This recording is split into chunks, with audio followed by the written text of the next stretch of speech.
দর্শককে বুদ্ধ পূর্ণিমার অনেক অনেক শুভেচ্ছা। কাল ছিল নৃসিংহ চতুর্দশী। নৃসিংহদেব অর্থাৎ বিষ্ণুর চতুর্থ অবতার। জগন্নাথ দেবও বিষ্ণুরই অবতার, কিন্তু বিষ্ণুর বা জগন্নাথ দেবের মন্দিরে যখন পুলিশের রেড হয়, নৃসিংহ চতুর্দশীর দিন পুলিশের রেড হলো জগন্নাথ মন্দিরে, এবং আজ অহিংস পূজার দিন।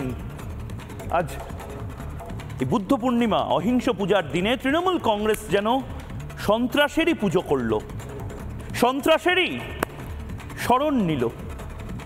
আজ বুদ্ধং শরণং গচ্ছামি বলার দিন, কিন্তু তৃণমূল কংগ্রেসের জন্য যেন আজ হিংসং শরণং গচ্ছামি, সন্ত্রাস শরণং গচ্ছামি, হত্যা শরণং গচ্ছামি।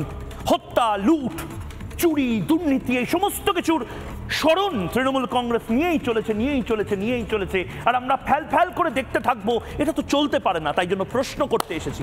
আমি জানি মিনমিনে মিডিয়া এই প্রশ্নগুলো করবে না। আপনি চ্যানেল ঘুরিয়ে দেখতে পারেন। ময়ূককে এই মুহূর্তে কয়েক সেকেন্ডের জন্য ছেড়ে দিয়ে অন্য চ্যানেলে গিয়ে আপনি দেখতে পারেন মিনমিন মিডিয়া এই প্রশ্নগুলো তুলবে না। মিনমিন মিডিয়া প্রশ্ন তুলবে না কেন জগন্নাথ মন্দিরে ঢুকে মেচেদাতে রেড হয় পুলিশের, কেন ভয়ের নাম শুভেন্দু অধিকারী বলে নন্দীগ্রামের মানুষকে সবক শেখাতে হয়, কেন ভয়ের নাম শুভেন্দু অধিকারী বা শুভেন্দু অধিকারীর কাছে হেরে যাওয়া বলে আগে থেকেই অনেকে বলছেন প্রতিশোধ বা প্রতিহিংসার রাজনীতি শুরু করতে হয় এই গৌতম বুদ্ধের পবিত্র দিনে। হিংসং শরণং গচ্ছামি, সন্ত্রাস শরণং গচ্ছামি। এবং ঠিক এই জায়গাতেই বাংলার মানুষ আজ একটি ছবি দেখবে। এই ছবি ময়ূক রঞ্জন ঘোষ আপনাদেরকে দেখাবে। এই ছবি এক দাপুটে নেতার, এই ছবি নন্দীগ্রামের বিধায়কের, এবং এই ছবি এক অসহায় বাঙালি বা বাংলার মানুষের। একজন নেতা শুভেন্দু অধিকারী, সে কাতরভাবে দাঁড়িয়ে আছে কিছু সেন্ট্রাল ফোর্স, কেন্দ্রীয় বাহিনীর জওয়ান, যাদের কাজ রুট মার্চ করা, যাদের কাজ দাপিয়ে বেড়ানো, ডান্ডা দিয়ে ঠান্ডা করে দেওয়া সেই সমস্ত লুম্পেনদের, যারা মা বোনেদেরকে হত্যা করে, যারা মা বোনেদের ইজ্জত লোটে, যারা শেখ শাহজাহানকে মাথায় তুলে রাখে।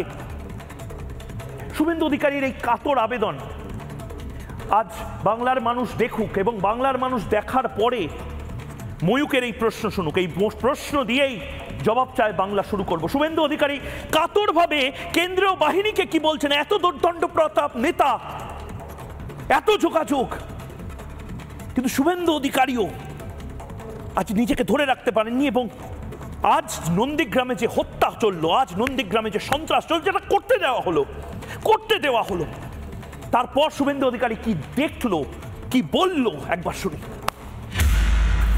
अब हिंदू को खून कर रहा है, शेड्यूल कास्ट को खून कर दिया, लेडीज को 56 ईयर्स ओल्ड। ये सब टीएमसी का ऑफिस है।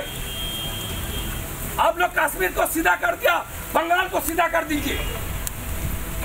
शेड्यूल कास्ट हमारी माँ को खत्म कर दिया, रुधिबा लाड़ी 56 ईयर्स ओल्ड, एससी दलित वोमेन। और मोदी जी का सपोर्ट आ रहा है, इसलिए सीओ का साथ बात कीजिए, एरिया का पोजीशन लीजिए और गुंडा को भाग।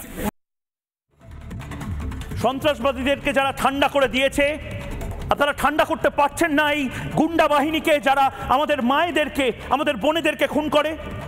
শুভেন্দু অধিকারী কেন্দ্রীয় বাহিনীর যারা জওয়ান রয়েছে, যাদেরকে দাঁড় করিয়ে রাখা হলো, সন্ত্রাসবাদ যারা দমন করেছে, যারা পাকিস্তানের থেকে আসা গোলা, বন্দুক, বারুদ, এই সমস্ত কিছু রুখে দিয়েছে, আমাদেরকে প্রোটেক্ট করেছে, সেই সমস্ত জওয়ানদেরকে আজকে বসিয়ে রাখা হলো।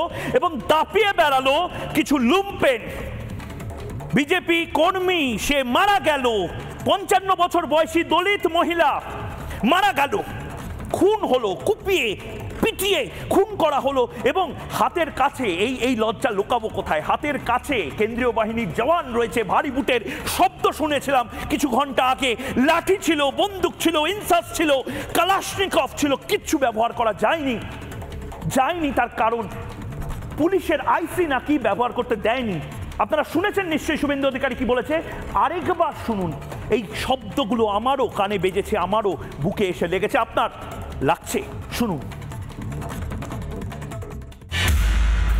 अब हिंदू को खून कर रहा है, शेड्यूल कास्ट को खून कर दिया, लेडीज को 56 ईयर्स ओल्ड। ये सब टीएमसी का ऑफिस है। आप लोग कश्मीर को सीधा कर दिया, बंगाल को सीधा कर दीजिए। शेड्यूल कास्ट हमारी माँ को खत्म कर दिया। रुधिवा लाड़ी 56 ईयर्स ओल्ड, एससी दलित वोमेन, और मोदी जी का सपोर्ट आ रहा है, इसलिए सीओ का साथ बात कीजिए, एरिया का पोजीशन लीजिए और गुंडा को भगा। এবং ঠিক এই জায়গাতেই ময়ূক রঞ্জন ঘোষের প্রশ্ন, যে প্রশ্ন আজ বাংলার মানুষের প্রশ্ন, যে প্রশ্ন আপনার প্রশ্ন, এবং সেই প্রশ্নটা দিয়েই আজকে বিতর্ক এক শুরু করব। এই প্রশ্ন এই মুহূর্তে এই মাইকে তাকাতে পারছি না, কিন্তু এই মুহূর্তে যে ছবি এবং সেই ছবির পরে ভোটে ভরসা কেন্দ্রীয় বাহিনী, শুভেন্দু অধিকারী আছে খুব উল্লেখযোগ্য কথা বলেছেন, আপনারা কাশ্মীরকে ঠান্ডা করে দিতে পেরেছেন, আপনারা বাংলাকে ঠান্ডা করে দিতে পারেন না। পুলিশকে দিয়ে কিছু হবে না এই বাংলাতে। নির্বাচন কমিশনের আওতায় পুলিশ থাকুক বা না থাকুক, এই পুলিশকে এ থেকে বি, ক থেকে ঘ যেতে হাজারখানা পারমিশন লাগে, তার মধ্যে একটা পারমিশন বোধহয় শেখ শাহজাহানের। সুতরাং সেই জায়গা থেকে এই মায়েদেরকে বাঁচাতে হলে একমাত্র ভরসা কেন্দ্রীয় বাহিনী, মিলিটারি। এবং এভাবে যেভাবে ভোটটা হচ্ছিল, এভাবেই আরো প্রয়োজনে বাহিনী নিয়ে আসা হোক, আরো প্রয়োজনে বাহিনী দিয়ে ভোট করা হোক। এই মায়েদেরকে বাঁচান, এই মায়েদেরকে বাঁচান। কেন্দ্রীয় বাহিনীর জওয়ানদেরকে বলছি, শুনবেন, যারা বাংলা বোঝেন, কেন্দ্রীয় বাহিনীতে কাজ করেন, যারা মিলিটারিতে কাজ করেন, যারা আর্ম ফোর্সেসে কাজ করেন, শুনবেন নন্দীগ্রামকে কি করে আজ ইচ্ছাকৃতভাবে জ্বলতে দেওয়া হলো, ইচ্ছাকৃতভাবে খুন হতে দেওয়া হলো। একজন দলিত তপশিলি সমাজের মহিলাকে ইচ্ছাকৃতভাবে বিজেপি কর্মীদের ওপর সন্ত্রাস চালানো হলো, এবং মমতা বন্দ্যোপাধ্যায়, অভিষেক বন্দ্যোপাধ্যায় লাগাতার উস্কানির বলি কি করে নন্দীগ্রামবাসী হলো। শুনুন। আপনার শাশুড়ি মাই গতকাল রাত্রিবেলায় বেরোলেন বাড়ি থেকে, তারপর এই মৃত্যুর খবর। আচ্ছা, কারা নিয়ে গেল, কি ঘটলো একটু যদি আমাদের বলেন। কারা নিয়ে গেছে আমি বলতে পারবো না ঠিক মতন, কারণ আমি জানিনি। আমি ঘুমিয়েছিলাম, 2:30টার সময় যখন উঠি বলে আমার শাশুড়ি আর ভাসুর প্রচুর আহত, নন্দীগ্রামে নিয়ে গেছে। তারপরে একটু মিনিট 20 পর জানা গেল যে আমার শাশুড়ি আর নেই, আমার শাশুড়ি নেই, আমার ভাসুর প্রচুর অসুস্থ, কলকাতা নার্সিংহোমে না হাসপাতালে আছে। এখন মৃত্যুর সঙ্গে পাঞ্জা লড়ছে, ভালো হবে কি হবে না বলতে পারবো না। একই পরিবারের দুজন এইভাবে আহত হলেন, জখম হলেন, একজনের মৃত্যু হলো আপনার শাশুড়ি। কি চাইছেন আপনার এই মুহূর্তে ঘটনায়? আমি চাইছি যে আমার ভাসুর, আমার শাশুড়িকে যারা এরকমই করেছে তাদেরকেও এরকমই যেন হয়। তারা সত্যি বলার ভাষা নেই, কিন্তু তাও একটু জিজ্ঞেস করব, আপনার ছোট যা গতকাল ঠিক কি ঘটলো, কেন তাকেই টার্গেট করা হলো? আর বুথ কমিটির সদস্য একজন, আর একটা আঞ্চলিক কমিটির সদস্য, এই দুজনকে টার্গেট করে মারেতে তার মানে চকার ছিঁয়া, বোমের হুড়াহুড়ি ছিঁয়া। আমরা পড়েছিল কালকে, বম পড়ার জন্যই তো এইরকম ঘটনাটা হইল গো মা। বোমটা যা দমে বন্ধ হয়েছে তা দমে তো উড়ার করে চুটে আছে খাড়িয়া টাবরে মা। কি চাইছেন এখন? আপনি তো পরিবারে বসে এখানে বসে। ফাঁসি চাই মা, ফাঁসি মা গো, আমার জি নাই গো নেই মা, তো মানে ন্যায্য বিচার করে যাব। ফাঁসি গো মা, ফাঁসি চাই, আমি ফাঁসি চাই গো মা, ফাঁসি চাই। মমতা বন্দ্যোপাধ্যায়কে ক্ষমা করবে মেদিনীপুরের মাটি, মমতা বন্দ্যোপাধ্যায়কে ক্ষমা করবে নন্দীগ্রামের মাটি। মমতা বন্দ্যোপাধ্যায় যিনি নন্দীগ্রাম থেকে নিজের রাজনৈতিক যে কেরিয়ার, তার সবচেয়ে বড় মাইলস্টোনে পৌঁছেছিলেন, সেই সবচেয়ে বড় মাইলস্টোন আমরা ভেবেছিলাম যে মমতা বন্দ্যোপাধ্যায় বা তৃণমূল কংগ্রেসের পতন আসলে সন্দেশখালি থেকে। কিন্তু শুধু তো সন্দেশখালি নয়, নন্দীগ্রামকেও যেভাবে সবক শেখানোর একটা জায়গা তৈরি করছেন মমতা বন্দ্যোপাধ্যায়, এটা বোধহয় ঠিক নয়। হিন্দুদেরকে সবক শেখানো, তপশিলি সমাজের সদস্যদের সবক শেখানো, এসসি এসটি এবং গোটা বাংলার প্রায় 5 লক্ষ ওবিসিকে অথই জলে ফেলে দেওয়া, মমতা বন্দ্যোপাধ্যায়কে জবাবদিহি করতে হবে। যারা এই মুহূর্তে রয়েছেন, রাজশ্রী লাহিড়ী বিজেপি মুখপাত্র রয়েছেন, রাজপুত্র চন্দ্র রাজনৈতিক কর্মী রয়েছেন, শুভজিৎ নস্কর অধ্যাপক রয়েছেন, এবং নির্মাল্য মুখার্জি আমাদের বিশ্লেষক এবং সাংবাদিক রয়েছেন। প্রত্যেকের কাছে যাব, কিন্তু দুটো প্রশ্ন আজ ময়ূকের, দুটো প্রশ্ন, এই দুটো প্রশ্ন দিয়ে আজ বিতর্কটা শুরু করা যাক। প্রথম প্রশ্নটা আপনাদের আগেও দেখিয়েছি, আরেকবার মনে করানোর জন্য দেখি। প্রথম প্রশ্ন এই মুহূর্তে ময়ূকের, ভোটে ভরসা কেন্দ্রীয় বাহিনী, পুলিশকে দিয়ে জাস্ট কিছু হবে না। রাজ্য পুলিশ একটা দমকল ডাকতে 24 ঘন্টার বেশি লাগিয়ে দিয়েছে। রাত থেকে আগুন জ্বলছে দোকানগুলোতে, কিন্তু দমকল এলো বিকেল 4টের সময়। ইচ্ছা করে জ্বলতে দেওয়া হলো, ইচ্ছা করে ভাঙতে দেওয়া হলো, ইচ্ছা করে আতঙ্কের পরিবেশ নন্দীগ্রামে সৃষ্টি করা হলো এবং একজন তপশিলি মা খুন হলেন, পিটিয়ে মারা হলো। আমার দ্বিতীয় প্রশ্ন, ময়ূকের এই মুহূর্তের দ্বিতীয় প্রশ্ন, বাংলার মানুষের প্রশ্ন, ভোটে ভরসা কেন্দ্রীয় বাহিনী প্রশ্ন 1, এবং দ্বিতীয় প্রশ্ন, যে প্রশ্ন দিয়ে বিতর্ক শুরু করব, সোজাসুজি আমি চলে যাব নির্মাল্য মুখার্জির কাছে। কিন্তু দ্বিতীয় যে প্রশ্ন, সেই প্রশ্নটা নির্মাল্য মুখার্জি আপনাকে করার পরে আমি নেব। ভোটে ভরসা কেন্দ্রীয় বাহিনী মানে মমতা বন্দ্যোপাধ্যায় কি একটা সবক শেখানোর জন্য এই কাজটা করলেন? এই যে শুভেন্দুর কাছে হার তাই সন্ত্রাস, এই প্রশ্নটা কি বাংলার মানুষের এই মুহূর্তে নয়? নির্মাল্য মুখার্জি। দেখুন ময়ূক, আপনাকে আমি একটা কথা বলি। মমতা বন্দ্যোপাধ্যায়কে মানে যদিও এখন মানে বিষয়টা বিচারাধীন রয়েছে, দুবার করে তো লড়তে হয়েছিল, ঠিক। এটা তার কাছে একটা নিশ্চয়ই তার একটা কালো দাগ, এবং এটা সারা জীবন তাকে শুনে যেতে হবে যে যতক্ষণ না একটা নির্দিষ্ট রায় আসছে কোর্টের যে শুভেন্দু অধিকারীর কাছে তিনি হেরে গেছেন। আমি আপনাকে বলি, মেদিনীপুর, উত্তর 24 পরগনা, দক্ষিণ 24 পরগনা, এই 3টে জেলা আমার যেটা মনে হয়েছে মমতা বন্দ্যোপাধ্যায়ের খুব টার্গেটের মধ্যে আছে। তার কারণ হচ্ছে মেদিনীপুরে 5টা আসন, যদি আমি ঝাড়গ্রাম ধরি, এই 5টা আসনেই শুভেন্দু অধিকারীর সত্যিকারের অগ্নি পরীক্ষা। আমি একবার আপনাদের চ্যানেলেই বলেছিলাম যে গোটা পশ্চিমবঙ্গ জুড়ে এবারে সবথেকে বড় অগ্নি পরীক্ষার মধ্যে যিনি আছেন তার নাম হচ্ছে শুভেন্দু অধিকারী, এবং তার ওই ক্যাবিনেটের কিচেন জায়গাটা হচ্ছে এই মেদিনীপুর। এখান থেকে যদি একটা স্লিপ করে, ধরুন ঘাটাল যদি বেরিয়ে যায়, কিংবা কাঁথি কিংবা তমলুক, যে কোনো একটা যদি বেরিয়ে যায়, শুভেন্দু অধিকারীর কাছে একটা ভীষণ রকমের ধাক্কা হবে বলে আমার অন্তত ধারণা।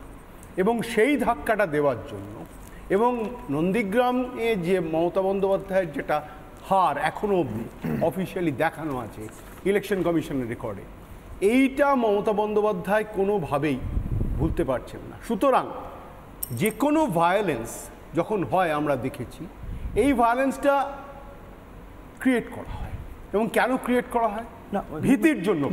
আমি আপনাকে একটু ইন্টারাপ্ট করছি। মানে আপনি বলছেন মানে ভায়োলেন্স, মানে আমার মাথা গরম হলো, আমি মানে ক্ষমা চাইছি আমার এই শব্দগুলোর জন্য, আমি আপনাকে মেরে দিলাম একেবারে হিট অফ দ্য মোমেন্টে, এটা এক ধরনের ভায়োলেন্স এবং এটার জন্য শাস্তি। এবং আপনি বলছেন এটা প্রি প্ল্যান, ঠান্ডা মাথায় ভোটের আগে ভায়োলেন্সটা করা হচ্ছে। এটা কালেক্টিভ ভায়োলেন্সের ব্যাপার আছে, তাহলে এটাকে প্রোগ্রাম বলা যেতে পারে, অর্থাৎ এটাকে একেবারে ঠান্ডা মাথায় গণহত্যার মতন একটা জায়গা বলা যেতে পারে। সেটা যদি আপনি ইন্টারপ্রেট করতে চান সেটা করতে পারেন, কিন্তু ঠান্ডা মাথায় রাষ্ট্রশক্তিকে ব্যবহার করে যদি এই ধরনের সন্ত্রাস চালানো হয়, আমি জানি না কিভাবে বলবো। আপনার কথাতেই ফিরে আসছি, যদি প্রোগ্রাম বলতে চান সেটা হয়তো আমি এক্ষুনি ইউজ করতে পারবো না, কিন্তু ঘটনাটা হচ্ছে পরিবেশটা সেরকমই তৈরি হচ্ছে। এবং সব থেকে বড় কথা হচ্ছে কেন্দ্রীয় বাহিনীর যে প্রশ্নটা আপনি তুলেছেন, কেন্দ্রীয় বাহিনী 300 কোম্পানির উপর কেন্দ্রীয় বাহিনী পশ্চিমবঙ্গে কাজ করবে, এটা অনেকক্ষণ ধরেই আছে। এটা কিসের জন্য? ভরসা, নির্ভরযোগ্যতা, এইগুলো বোঝানোর জন্য এতগুলো দফায় ভোট হচ্ছে, 7টা দফায় ভোট হচ্ছে, সেই নিয়েও প্রশ্ন উঠেছে। কিন্তু প্রশ্নটা একটা জায়গাতে আসছে যে টার্গেট মেদিনীপুর, টার্গেট উত্তর 24 পরগনা, টার্গেট দক্ষিণ 24 পরগনা, এগুলো আপনি দেখবেন একেবারে টার্গেট হয়েই এগোবে। তার কারণ এই জায়গাগুলো মমতা বন্দ্যোপাধ্যায়ের খুব স্ট্রং পকেটস। এই পকেটসগুলো যে কোনো কারণেই হোক উনি ছাড়তে রাজি নন। 2021-এর বিধানসভায় ওই মেদিনীপুরে 31টা আসন আছে টোটাল, পশ্চিম এবং পূর্ব মেদিনীপুর নিয়ে, তার মধ্যে বিজেপি মাত্র 5টা পেয়েছিল। অথচ যদি আপনি দেখেন লোকসভার ক্ষেত্রে সিনটা একটু অন্যরকম আছে। সুতরাং এই জায়গাটা কি করে দখল করা যায়? এই নন্দীগ্রাম ঘিরে 51টা আসন আছে, 51 সিটস, তার মধ্যে মমতা বন্দ্যোপাধ্যায়ের দল তৃণমূল কংগ্রেস গতবারে 39টা আসন পায়। তারপরেও এই যে সন্ত্রাসটা করতে হচ্ছে, তার মানে আমার মনে হয় একটা কোথাও গন্ডগোল মমতা বন্দ্যোপাধ্যায় একটা আতঙ্ক তৈরি হচ্ছে, এবং সেইটাই তৈরি করে এই যে আগে থেকে আমরা সবসময় জানি যে কোনো জায়গায় আমি অনেক লিডারের সঙ্গে কথা বলেছি, তারা একটা কথা বলতো, ভোটে ভয় পাওয়ানোটা কোনো ব্যাপার না, 4টে মোড়ে 4টে বোম মেরে দিলে ভোটার আর আসবে না, আমার ভোটারটাই শুধু যাবে। আজকে যদি এই জায়গাটা ভেবে থাকে, শাসক যদি এই টেকনিকটা নেয়, সেইটা বোধহয় এবারে কাজ করবে বলে আমার অন্তত মনে হয়। ঠিক ঠিক। এবং তার পাশাপাশি আমি বাকিদের কাছে একবার বুঝে নেব এবং তারপর একদম সরাসরি ওপেন হাউস ডিবেট করব। শুভজিতের কাছে যাব, কিন্তু তার আগে শুভজিৎবাবু, বারবার শুভেন্দু অধিকারী একটা কথা বলছিলেন, মানে এটা আবার কমিউনাল মনে হতে পারে, সাম্প্রদায়িক মনে হতে পারে, কিন্তু উনি শব্দ ব্যবহার করে, যেটা আমি একদম শুরুতে দেখালাম, বলছেন কেন্দ্রীয় বাহিনীর সদস্যদের, আপনারা এখানে দাঁড়িয়ে রয়েছেন, জানেন এটাকে এখানে হিন্দুদেরকে মেরে দেওয়া হচ্ছে, এখানে তপশিলীদেরকে মেরে দেওয়া হচ্ছে, আপনারা নিজেরা কেন মুভ করবেন না? জানি এরা মুভ করতে পারেন এরকমভাবে একটা গণতান্ত্রিক স্ট্রাকচারে, কিন্তু এরকম একটা অসহায় জায়গা যেখানে নির্বাচন কমিশনের আওতাতেই আছে পুলিশ, কিন্তু পুলিশের আইসি নাকি কাজ করতে দেয়নি এবং ইনফরমেশনও নাকি পাস অন করেনি। এবার মানে কেন্দ্রীয় বাহিনীকে এবার পাড়ায় পাড়ায় ঘুরতে হবে, যে পজিশন চলে আসছে। আমি একবার শুভেন্দু অধিকারী ঠিক কি অভিযোগ করেছিলেন একবার শুনবো। পুলিশ নাকি সেন্ট্রাল ফোর্সকে ব্যবহার করতে দেয়নি, একবার শুনে নি।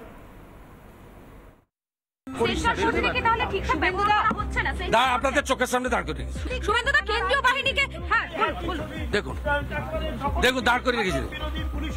দে are not using this force.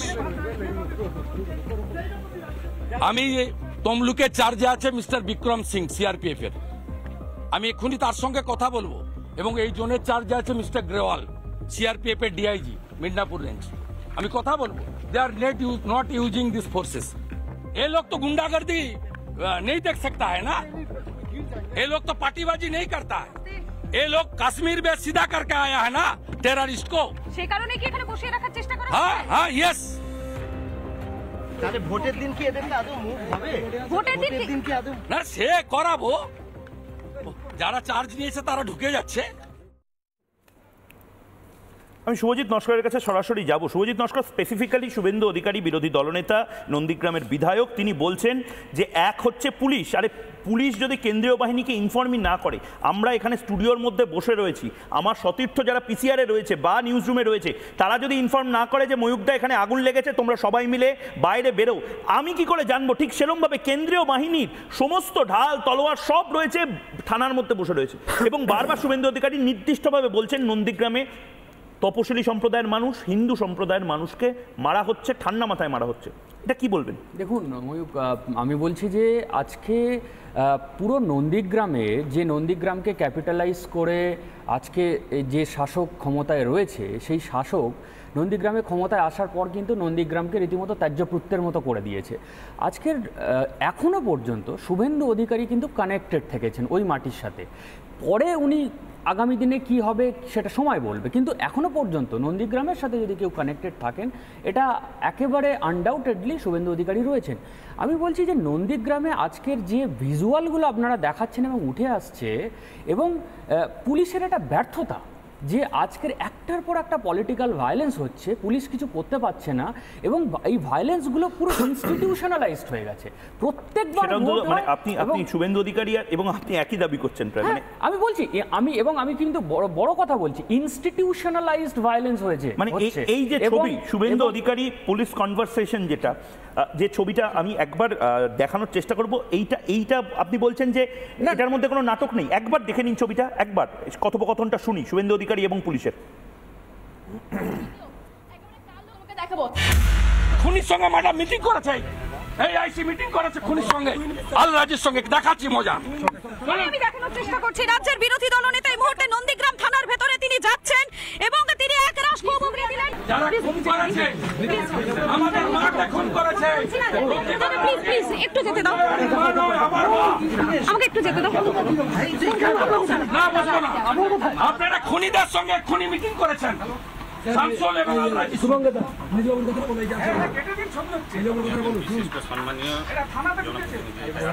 আমি জানতে চাই খুনির সঙ্গে খুনি মিটিং করেছেন, ভয়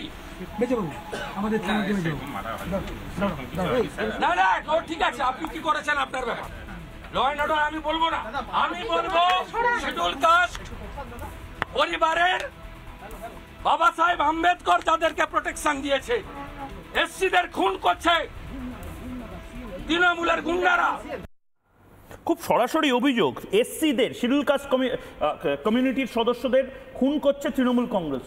আমি আপনাকে বলছি, আপনি জানবেন যে ন্যাশনাল শিডিউল কাস্ট কমিশনে যখন ভাইস প্রেসিডেন্ট অরুণ হালদার বাবু ছিলেন, বারবার পোল ভায়োলেন্সে নিজে থেকে উদ্ধার করেছেন এবং এনশিওর করেছেন যাতে শিডিউল কাস্ট কমিউনিটির মানুষ যাতে জাস্টিস পায়। এবং পোল ভায়োলেন্সে পার্টিকুলারলি উইথ ডেটা, এবং এই ডেটাকে অস্বীকার করার জায়গা নেই, বারবার এই রুরাল এরিয়াতে যত ভিকটিম, এই ভিকটিমগুলো মোস্টলি এই তপশিলি এসসি এবং এসটি সম্প্রদায়ের। এবং যেহেতু এরা ভিকটিম এবং এরা কিন্তু রাজ্য সরকার এদেরকে রীতিমতো একেবারে জাস্টিস বা ন্যায় এনশিওর করতে বারবার ব্যর্থ হয়েছে, এবং তার ফলে এসসি কমিশনকে ছুটে আসতে হয়েছে। এনআইএকে, আপনার একবালপুর মোমিনপুরের ঘটনা মনে থাকবে, সেখানে এনআইএকে এসে ইনভলভ করতে হয়েছে এসসি কমিশন আসার পরে। আজকে নন্দীগ্রামের এই মানুষগুলোর চোখে মুখে আপনি তাকিয়ে দেখুন, প্রায় স্বাধীনতার 7 দশক হয়েছে, তাদের ঘরবাড়ি, তাদের মুখে দারিদ্রতা, অনুন্নয়ন, মালনিউট্রিশনের ছাপ। আজকের এই শাসকরা যারা দক্ষিণ কলকাতায় বসে আছে, তাদের বাড়িতে নাকি এসকালেটর রয়েছে, তাদের আজকে লজ্জা হওয়া উচিত যে স্বাধীনতার এতদিন পরেও ওই মানুষগুলোর মুখে ওই ধরনের অনুন্নয়নের ছাপ। আজকের ওই মানুষগুলোকে, এই যে রথিমালা আড়ি 56 বছর বৃদ্ধা বয়সী, তার অপরাধ যে সে শুধুমাত্র অন্য আরেকটি দল করে। গণতন্ত্রে যে দল খুশি করতে পারে। আপনাদের মনে রাখতে হবে, আজকে যে পলিটিক্যাল ভায়োলেন্সটা একসময় সিপিএম করতো, সেই পলিটিক্যাল ভায়োলেন্স যখন সুদে আসলে টিএমসি ফেরত দিয়েছে, আজকে সেই সিপিএম ঢুকে গেছে। এবং যখন বিজেপি ক্ষমতায় আসবে, কারণ চিরকাল কেউ ক্ষমতায় থাকে না, এবং আপনারা যে অ্যাবসলিউট পাওয়ার ইউজ করছেন এবং অ্যাবসলিউট কারাপশন করছেন, আপনি মনে করছেন যে শিডিউল কাস্ট, শিডিউল ট্রাইব, এবং আমি তো দেখলাম যে কালকে হিন্দু জগন্নাথ মন্দিরে পর্যন্ত পুলিশের রেড হয়েছে, শুভেন্দু অধিকারী বলছেন। একটার পর একটা জায়গা। আমি বলছি শাসকের ভয়টা কোথায়? আপনারা একদিকে আইপ্যাককে দিয়ে তপশিলীদের সংলাপ চালাচ্ছেন যে যাতে তপশিলি ভোটটা উঠে আসে, আর এদিকে তপশিলি মা সে মারা গেল কোপে। আপনার লজ্জা হওয়া উচিত, এটা জাতির লজ্জা। আজকের বুদ্ধ পূর্ণিমা, বাবা সাহেব আম্বেদকরের কথা তুলেছেন লিডার অফ অপোজিশন। তিনি বলছেন যে কমিউনিটির লোক বাবা সাহেব আম্বেদকর, যার হাতে সংবিধান তৈরি হয়েছে, সেই বাবা সাহেব আম্বেদকরের কমিউনিটির লোককে মরতে হচ্ছে।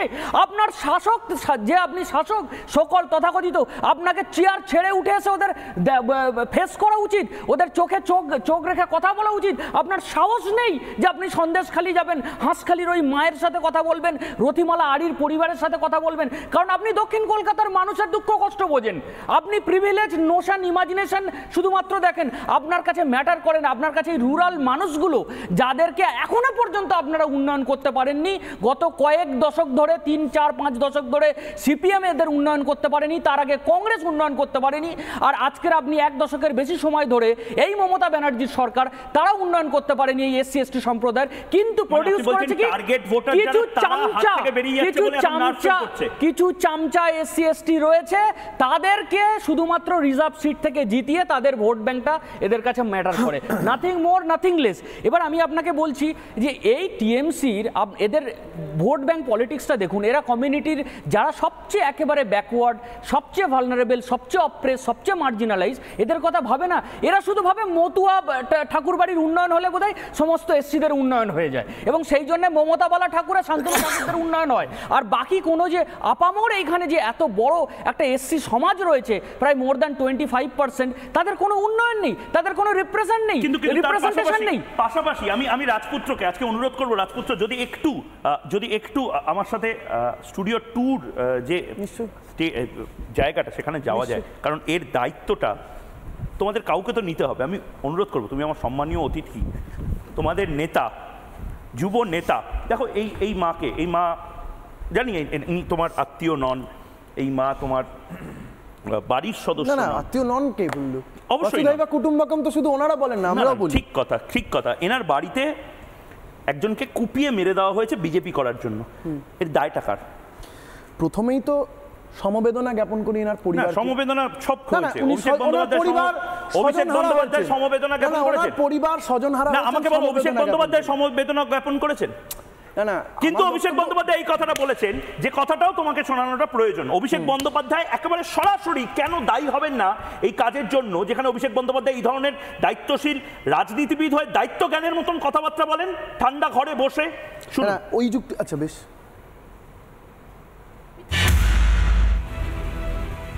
আমি আপনাদের বলছি, বিশেষ করে এই 7-8টা অঞ্চল, এদের মধ্যেও কিছু লোক আমাদের সাথে যোগাযোগে আছে, আমি নাম বলবো না। এরাই আমায় খবর দিয়েছে যে 80টা বুথে এরা জোর জবরদস্তি কারচুপি করে ভোট করার প্ল্যানিং করেছে, পরিকল্পনা করেছে যাতে মানুষ ভোট দিতে না পারে। কোথাও একটা বোম মারবে, কোথাও একটা গুলি চালাবে আকাশে। আমি আপনাকে বলছি, যদি কেউ কোথাও কোনো রকম সন্ত্রাস করতে আসে আর আপনাকে আপনার ভোটাধিকার প্রয়োগের ক্ষেত্রে বাধা দেয় বা আপনি বাধাপ্রাপ্ত হন, এমনিতে সকালবেলা বাড়িতে রান্না করবেন, খুন্তি আপনার কাছে যা থাকবে, হাত খুন্তি থেকে শুরু করে, কড়াই থেকে শুরু করে, একদম রুটি বেলার বেলুন চাকি থেকে শুরু করে মুঠি নিয়ে বাইরে বেরিয়ে আসবেন। এদের তাড়া করবেন, একটা কেউ ছাড়বেন না।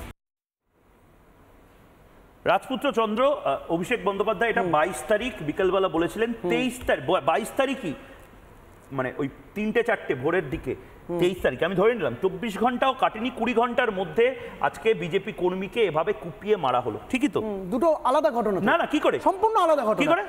অভিষেক বন্দ্যোপাধ্যায় এই ধরনের কথাবার্তা বলছেন, বটি নিয়ে বেরোনোর কথা বলছেন, কড়াই নিয়ে বেরোনোর কথা বলছেন। আমি বলছি অভিষেক বন্দ্যোপাধ্যায় সঠিক কথা বলেছেন। কেন বলছি? আজকে যে তুমি বলছো এই ছবি, না না না, তুমি বলছো এই ছবিটা আবারও হবে, আবারও তুমি এখানে কি করে পৃথক ঘটনা হয়? কি করে পৃথক ঘটনা হয়?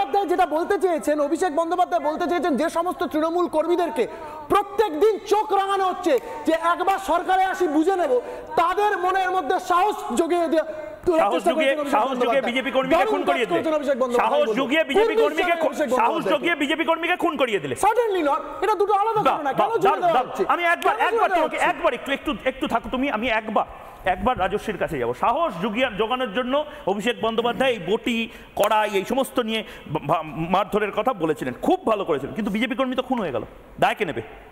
ময়ূরদা, প্রথম কথা হচ্ছে ঘটনা নন্দীগ্রাম। আমি তোমাকে একটু মনে করিয়ে দিতে চাই, 21-এর নির্বাচনের ঠিক আগ দিয়ে দমদমে আজকের যিনি লোকসভা প্রার্থী তৃণমূল কংগ্রেসের সৌগত রায়, তার বক্তব্যটা, নন্দীগ্রামে শুভেন্দু জিতবে কি করে, ওখানে 30% মুসলমান আছে, কোট আনকোট সৌগত রায়ের বক্তব্য। খুব ভালো করে এই যে ক্রোনোলজি সামজিয়ে বলেছিলেন অমিত শাহ, ক্রোনোলজিটা বোঝো। 5th ফেজের ঠিক আগ দিয়ে মমতা বন্দ্যোপাধ্যায় একটার পর একটা কথা বলতে আরম্ভ করছেন, সম্পূর্ণ দক্ষিণবঙ্গ যেটা তৃণমূলের গড় সেটাকে যাতে হাতের বাইরে না বেরিয়ে যায়। প্রথম কি বললেন? এই হুমকি, নন্দীগ্রামের বদলা আমি নেব, মমতা বন্দ্যোপাধ্যায় বলছেন। ঠিক, অভিষেক বন্দ্যোপাধ্যায় হাতা খুনতে এক্ষুনি তুমি শোনালে। মমতা বন্দ্যোপাধ্যায় তার নিজের দলের হুমায়ুন কবির যে বক্তব্য রাখছে, 30% হিন্দুকে 70% মুসলমান মুর্শিদাবাদ জেলায় একেবারে ভাগীরথীর জলে চুবিয়ে দেবে, কোনো সেটা নিয়ে প্রতিবাদ করলেন না, কিচ্ছু করলেন না। কিন্তু সেখানে ইলেকশন কমিশন সেন্সার অবধি করলো না।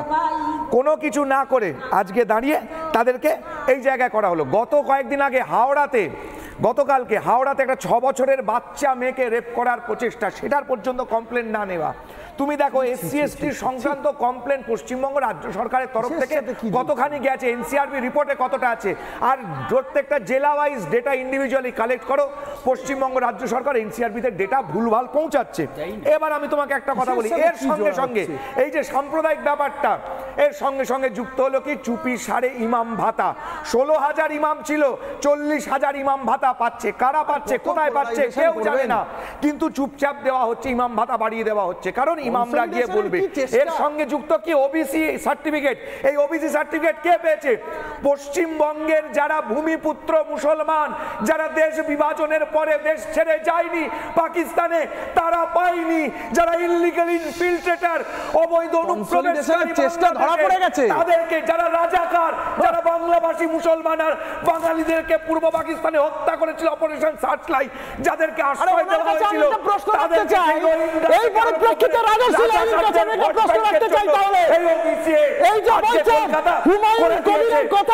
সমগ্র তৃণমূল কংগ্রেসের কথা, তাহলে আপনাদের সেই সমস্ত নেতা যারা আজকে আপনাদের এই যে আপনাদের আজকে মুসলমানের জন্য হৃদয় খুব কেঁপে উঠছে, তাই না? কারণ কনসলিডেশনের খেলা ধরা পড়ে গেছে। তাহলে আমি প্রশ্ন করবো আপনাদের সেই সমস্ত নেতার কথা মানে কি বিজেপি নেতাদের কথা আমি প্রশ্ন করতে চাই, উত্তর দিন। আরে শোনো শোনো শোনো শোনো শোনো শোনো শোনো এই ভোট ব্যাংক না না না, আমি দেওয়ার জন্য আচ্ছা আচ্ছা রাজশ্রী যে কথাগুলো বললো খুব কি ভুল বললো। ওবিসি সম্প্রদায় ওবিসি সার্টিফিকেটটা কারা সবচেয়ে বেশি হ্যাম্পার করা? না না আগে বলো কারা সবচেয়ে বেশি হ্যাম্পার হলো? এখানে সবচেয়ে আপত্তিকর বিষয় কি আপত্তিকর? সবচেয়ে আপত্তিকর বিষয় হচ্ছে উনি কয়েকজন সম্মানীয় তৃণমূল নেতা, আমি মানছি তারা সম্মানীয় তৃণমূল নেতা, কিন্তু একটা কথা তৃণমূল কংগ্রেস আরে সব ছাড়ো, তুমি বলো যে এই যে এখানে কোথাও কোথাও হিন্দু মন্দিরে ঢুকিয়ে দেওয়া হচ্ছে পুলিশ, কোথাও তোমাকে বলা হচ্ছে যে এখানে শুভেন্দু অধিকারীর বাড়িতে পুলিশ ঢুকেছে, কিন্তু আগের দিনও আলোচনা করলাম কি বলছে গোটা বাংলার মানুষ দেখছে এই মুহূর্তে। এই এরা কারা?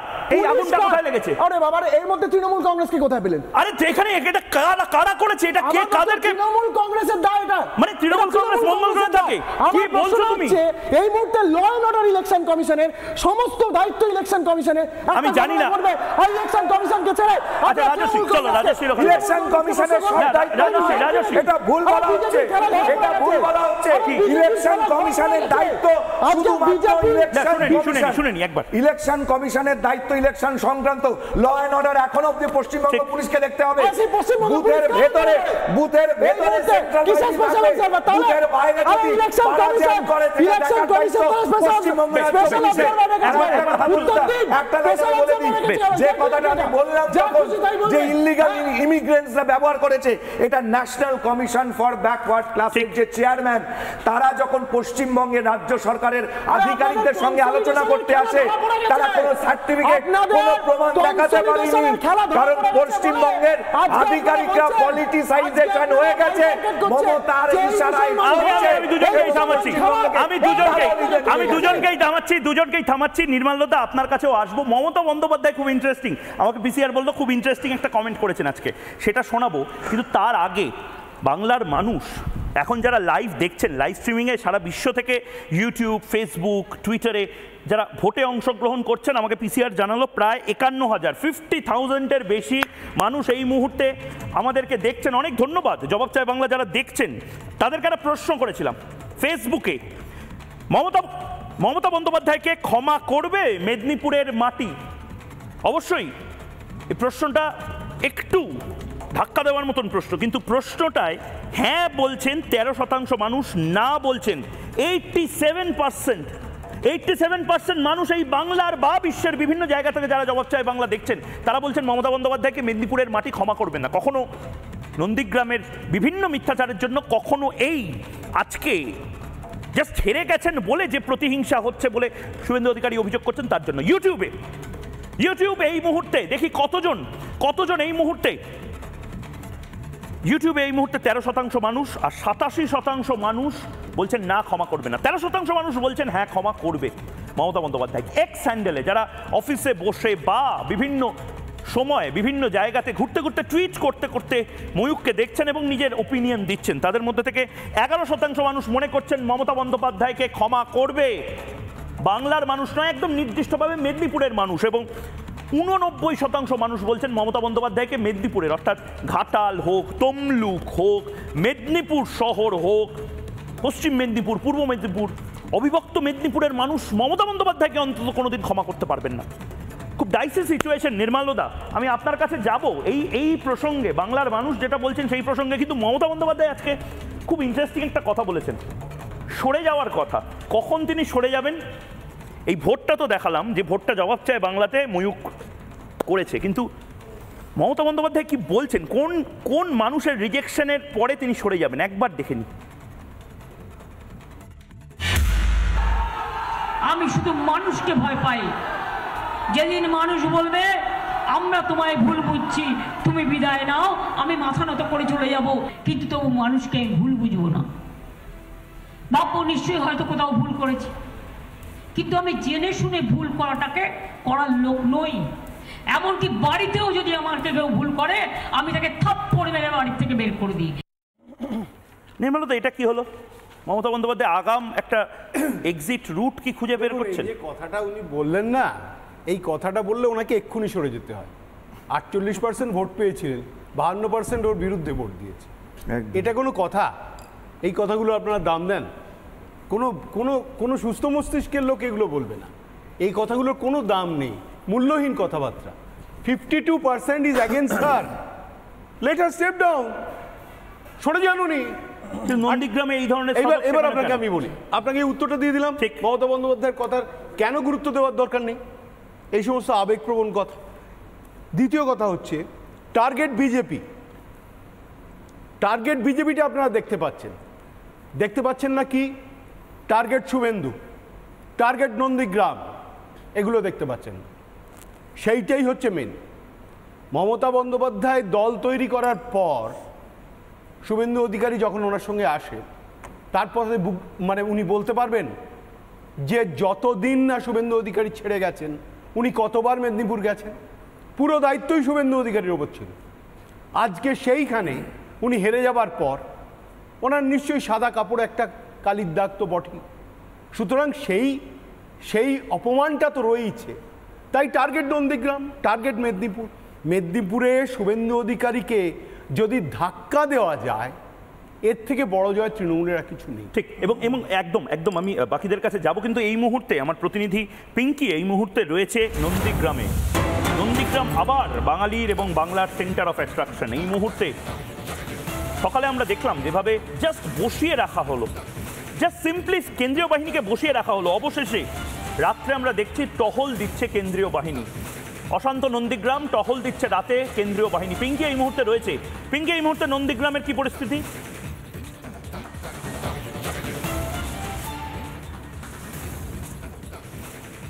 দেখো, নন্দীগ্রামে অন্য ভারী বুটের শব্দ, তার কারণ নির্বাচনের 48 ঘন্টা আগে দেখা যাচ্ছে কেন্দ্রীয় বাহিনী এই নন্দীগ্রামে কিন্তু মোতায়েন রয়েছে। পুলিশ, ব্যাপক পুলিশ মোতায়েন রয়েছে কোনো রকম আইন শৃঙ্খলা জনিত যাতে কোনো রকম সমস্যা তৈরি না হয় সেটার জন্য কিন্তু কমিশন যেমন সতর্ক, তার পাশাপাশি পুলিশ প্রশাসনের তরফ থেকে বাড়তি ফোর্স রাখা হয়েছে, কেন্দ্রীয় বাহিনীও কিন্তু অ্যাডিকুয়েট রাখা হয়েছে কোনো রকম সমস্যা এড়াতে।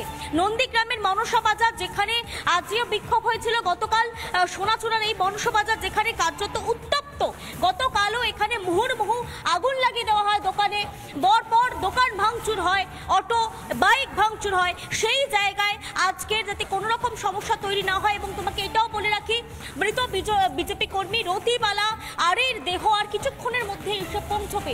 পরিবারের সদস্যরা গ্রামের মধ্যে অপেক্ষা করছেন, শোকস্তব্ধ তারা। এবং তারই মধ্যে তুমি দেখেছো আজকের পরপর সোনাচূড়ায় কেমন বিক্ষোভ হয়েছে। যখন রাজীব বন্দ্যোপাধ্যায় এসে পৌঁছলেন তখনও বিক্ষোভের মধ্যে পড়তে হয়েছে রাজীব বন্দ্যোপাধ্যায় এবং একই সঙ্গে পার্থ ভৌমিক অর্থাৎ তৃণমূল প্রতিনিধি দলকে। সেই জায়গা থেকে আরও সতর্ক কমিশন, তোমাকে সেই ছবিটা দেখছি, সশস্ত্র বাহিনী মোতায়েন রয়েছে। আজকে সারা রাত মূলত তারা মোতায়েন থাকবেন নন্দীগ্রামের সোনাচূড়ায়, যেখানে মূলত গন্ডগোল, যেখানে মূলত বিক্ষোভের আঁচ তৈরি হয়েছে। এবং তুমি জানো গতকাল রয়েছে এই জায়গায়